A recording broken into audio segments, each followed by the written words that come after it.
Assalamualaikum warahmatullahi wabarakatuh. Nama saya Nur Hidayah binti Muhammad Khairul. Nombor pendaftaran 03-DEE18F2004. Penyelia Puan Afidah binti Abdul Malik, panel Puan Siti Mariam binti Zainul dan panel Puan Zakir binti Mas'ad. Assalamualaikum Puan.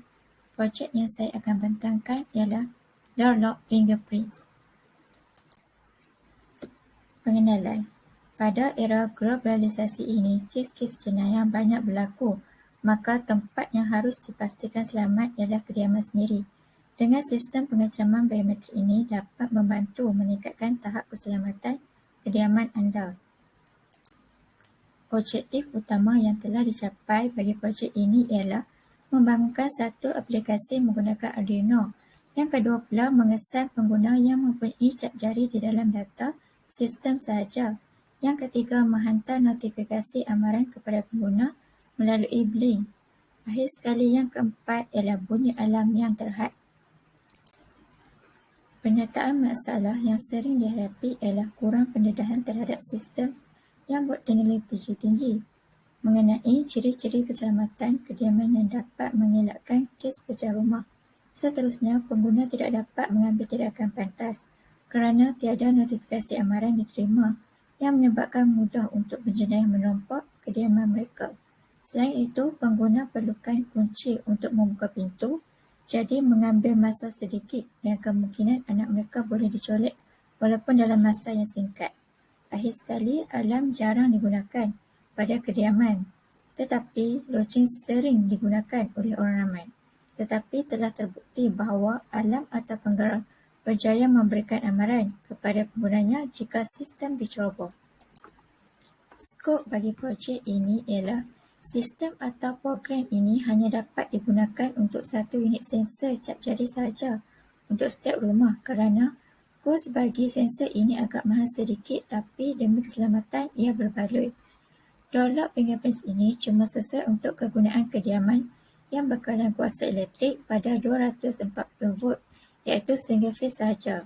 Kemudian bagi pemberitahuan daripada aplikasi Blink pula, hanya seorang pemilik yang berdaftar sahaja akan terima notifikasi tersebut. Selepas itu, bunyi yang dihasilkan oleh alarm cuma dapat didengari pada kawasan yang berskala kecil sahaja dan tidak terlalu bising. Hasil kajian yang saya perolehi ialah device yang pertama dan device yang kedua menggunakan komponen yang sama iaitu Arduino Uno. Fungsinya pula menggunakan sistem PIN untuk mengunci dan membuka kunci pintu. Microcontroller terprogram yang memproses input maklumat dan mengambil tindakan yang sewajarnya. Bagi device yang kedua pula, menggunakan mekanisme Hall effect untuk mengunci dan membuka kunci pintu secara automatik dengan sistem pembuka dan tag RFID.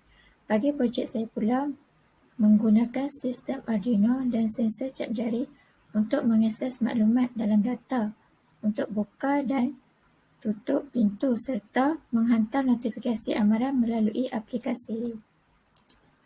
Tetapi saya menggunakan komponen yang berbeza iaitu Arduino Mega. Anggaran projek. Ini hanyalah sekadar anggaran bagi projek saya untuk satu unit. Mungkin dapat dikurangkan harganya jika dibeli dalam kuantiti yang banyak. Metodologi kajian.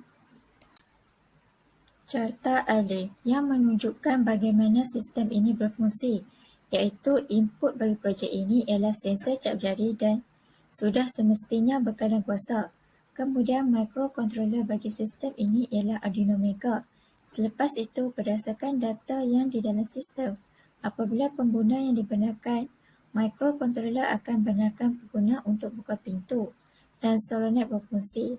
Tetapi, jika bukan pengguna, kerana data tiada dalam sistem, maka buzzer akan berbunyi dan notifikasi amaran akan diterima oleh pengguna. Tamat. Raja Blok Projek. Input bagi projek ini ialah power, kemudian sensor cap jari, kemudian microcontroller atau prosesnya ialah Arduino Mega. Outputnya ada 3 iaitu buzzer, notifikasi Blink dan solenoid. Okey, saya akan terangkan tentang coding bagi projek ini. Include yang pertama mewakili library ESP8266, kemudian library bagi link, kemudian library bagi fingerprints, software serial, liquid crystal ialah LCD, kemudian liquid crystal ni ada 16 iaitu karakter dan 2 baris atas dan bawah. Char AUTH ialah token, SSID ialah nama Wi-Fi, PSS ialah password Wi-Fi tersebut. Kemudian define buzzer dan define relay. Lepas tu flag finger ni ialah declaration. Kemudian serial.begin 9600 ialah amat penting sekali untuk serial monitor. Ini pula ialah data di dalam Proteus. Ada power supply, reset button, Arduino Maker, Wi-Fi module, LCD, fingerprints, door sensor, buzzer dan juga relay.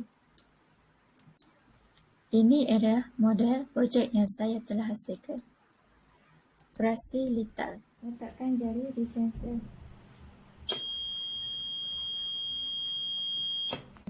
Apabila jari yang betul diletakkan, welcome door open dan solenoid akan berfungsi.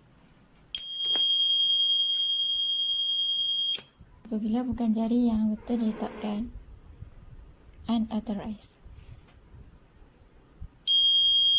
Dan bukan jari yang betul, buzzer akan bunyi. Saya akan angkat door sensor ini sebagai ganti pintu dibuka secara paksa. Kemudian, notifikasi akan diterima. Hasil dan perbincangan yang saya perolehi ialah masih kurang pendedahan tentang ciri-ciri keselamatan kediaman yang sebenarnya harus dititik beratkan kerana ia merupakan tempat tinggal kita yang sepatutnya menjadi tempat paling selamat.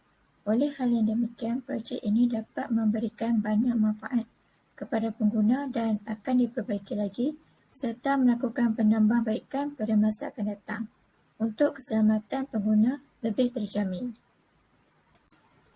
Pengurusan projek master bagi projek 2. Kesimpulan dan cadangan. Berdasarkan hasil pengujian dan analisa terhadap sistem, dapat disimpulkan bahawa projek ini akan memberikan manfaat kepada pengguna dengan jaminan keselamatan yang lebih terjaga. Hal ini disebabkan sistem cek jari ini memberikan kelebihan kepada pengguna kerana struktur yang moden dan mudah dijaga serta tidak perlu dibawa ke mana-mana. Sekian, terima kasih. Itu sahaja daripada saya.